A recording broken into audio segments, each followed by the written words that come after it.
Welcome to recipes in my way. இன்றைக்கி நம்ம அருமையான சுவையில் இட்லி, தோசை, ஊத்தாப்பம் எல்லாத்துக்கும் பொருத்தமான ஒரு கார சட்னி தான் செய்ய போகிறோம். ஹோட்டல் சுவையில் இதை எப்படி செய்கிறது, இதுக்கு தேவையான பொருட்கள் என்ன பார்க்கலாம் வாங்க. பேனில் 5 டீஸ்பூன் உளுந்து போட்டுக்கலாம்.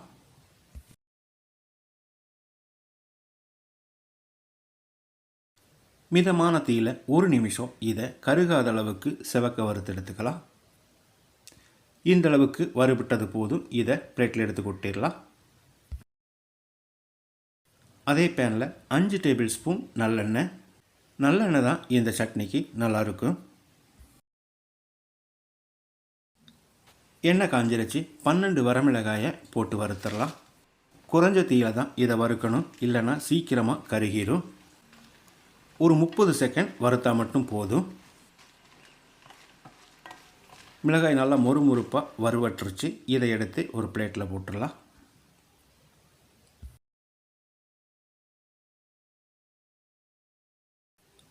இருபத்தி 25 பல் பூண்டு, இது 60 கிராம் அளவு இருக்கும்.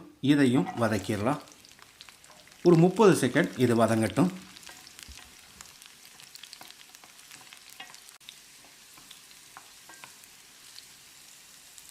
இப்போ இதோட 15 சின்ன வெங்காயத்தையும் சேர்த்து வதக்கிடலாம். மறுபடியும் ஒரு 30-40 செகண்ட் வதங்கட்டும்.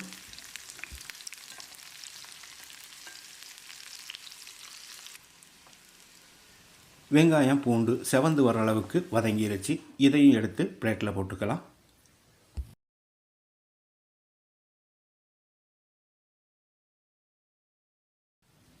அதே எண்ணெயில் 2 தக்காளியை கட் பண்ணி வச்சுருக்கேன். இதை போட்டுடலாம்.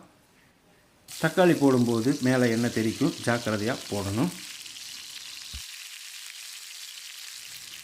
இந்த தக்காளி கிட்டத்தட்ட ஒரு 3-4 நிமிஷம் நல்லா வதங்கணும்.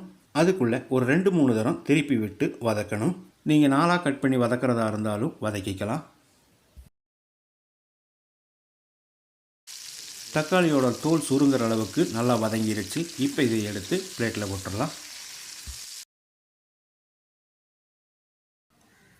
ஒரு சின்ன நெல்லிக்காய் அளவு புளியையும் போட்டு ஒரு 10 செகண்ட் பிரட்டி எடுத்துக்கலாம்.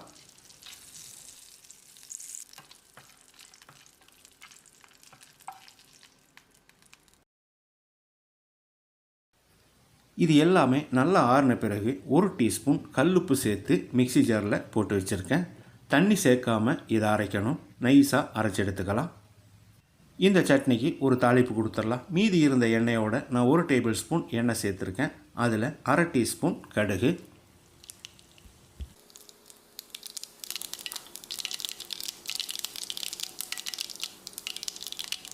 கொஞ்சமாக கறிவேப்பிலையை போட்டு கலந்து விட்டு சட்னியில் ஊற்றிடலாம்.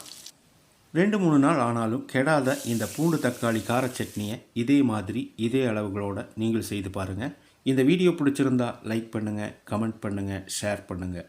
சப்ஸ்கிரைப் பண்ணாதவங்க சப்ஸ்கிரைப் பண்ணுங்கள். மறக்காமல் பெல் பட்டனை கிளிக் பண்ணுங்கள்.